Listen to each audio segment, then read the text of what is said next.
Hema committee റിപ്പോർട്ടിന്റെ ആഘാതത്തിൽ നിന്നും മലയാള സിനിമ ഒരുവിധം തടിതപ്പി വരുന്നതിനിടയിൽ താരസംഘടനയായ അമ്മയ്ക്കുള്ളിൽ പുതിയ ചേരിതിരിവും ആഭ്യന്തര കലഹവും ശക്തമാകുന്നു.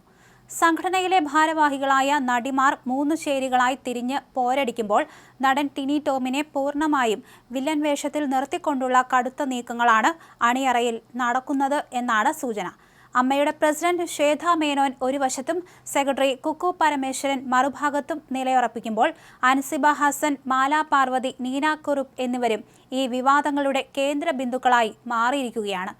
തുടക്കത്തിൽ സിനിമയ്ക്കുള്ളിലെ ചില സാധാരണ തർക്കങ്ങളായി തോന്നിയ വിഷയം ഇപ്പോൾ പോലീസ് സ്റ്റേഷനിലേക്കും കോടതി നടപടികളിലേക്കും നീങ്ങുന്ന കാഴ്ചയാണ് കാണുന്നത്.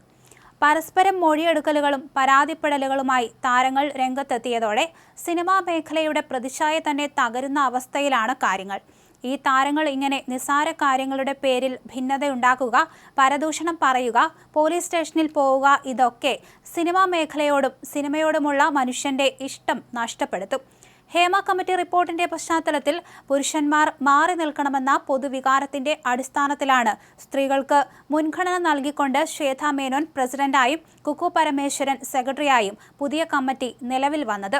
ഉണ്ണി ശിവപാലായിരുന്നു ട്രഷറർ. ആദ്യഘട്ടത്തിൽ ഇവർ ഒത്തൊരുമയോടെയാണ് മുന്നോട്ട് പോയത്.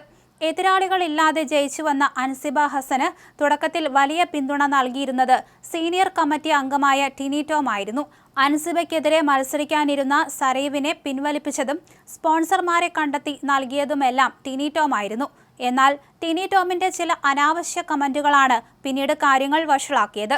കുക്കു പരമേശ്വരന്റെ നേതൃത്വത്തിൽ മറ്റ് കമ്മിറ്റി അംഗങ്ങളോട് ആലോചിക്കാതെ നടീനടന്മാർക്ക് ലാപ്ടോപ്പും മൊബൈലും നൽകുന്ന പദ്ധതി നടപ്പിലാക്കിയതിലും പ്രധാന സ്പോൺസറായ മൈജി നിലനിൽക്കെ ഓക്സിജൻ സ്പോൺസർഷിപ്പ് കൊണ്ടുവന്നതിലും ഹിയറിംഗ് എയ്ഡ് വിതരണത്തിലും ടിനി ടോം ശക്തമായ എതിർപ്പ് പ്രകടിപ്പിച്ചിരുന്നു. ഈ തർക്കങ്ങൾക്കിടയിലാണ് അൻസിബയുമായി ബന്ധപ്പെടുത്തി DNA ശരിയല്ല എന്ന പരാമർശം ടിനി നടത്തിയത്. ഇത് വലിയ അസ്വസ്ഥതകൾക്ക് കാരണമായി. ഇതിനിടയിൽ ചലച്ചിത്ര അക്കാദമി ഭാരവാഹി കൂടിയായ കുക്കു പരമേശ്വരനുമായി ചേർന്ന് നടത്തിയ തിരുവനന്തപുരം യാത്രയ്ക്ക് ശേഷമാണ് അൻസിബയുടെ നിലപാടുകളിൽ മാറ്റമുണ്ടായതെന്ന് പറയപ്പെടുന്നു. കുക്കു പരമേശ്വരൻ ഇടതുപക്ഷ അനുഭാവിയാണ്.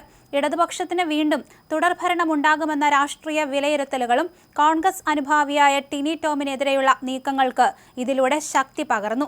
അതോടുകൂടിയാണ് മാറ്റമുണ്ടായത് എന്നാണ് ടിനിയോട് അടുപ്പമുള്ള ചിലർ പറയുന്നത്. വ്യക്തിപരമായ ഈഗോ തീർക്കാൻ ചിലർ ഈ വിഷയം വഷളാക്കുകയാണെന്ന നിലപാടിലാണ്. വിഷയത്തെക്കുറിച്ച് ചോദിച്ചപ്പോൾ കടുത്ത മാനസിക വിഷമത്തോടെയാണ് ടിനി ടോം പ്രതികരിച്ചത്.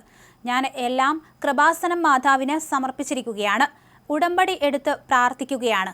അമ്മ എന്നെ സംരക്ഷിച്ചോളും. എനിക്ക് ഭാര്യയും മക്കളും ഒക്കെ ഉള്ളതാണ്. എനിക്ക് കുടുംബമുള്ളതാണ്. ഇന്നേ വരെ ഒരു സ്ത്രീയോടും മോശമായി പെരുമാറിയിട്ടില്ല. ആരും എന്നെക്കുറിച്ച് അങ്ങനെ പറയത്തില്ല.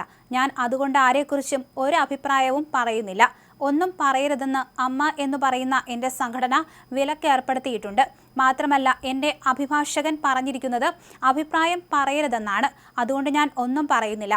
എന്നാൽ നിസ്സാരമായ പ്രശ്നങ്ങളെ ഈഗോയുടെ പേരിൽ വഷളാക്കിയവർ സിനിമാ മേഖലയോടുള്ള ജനങ്ങളുടെ ഇഷ്ടം നഷ്ടപ്പെടുത്തുകയാണ് ചെയ്യുന്നത്.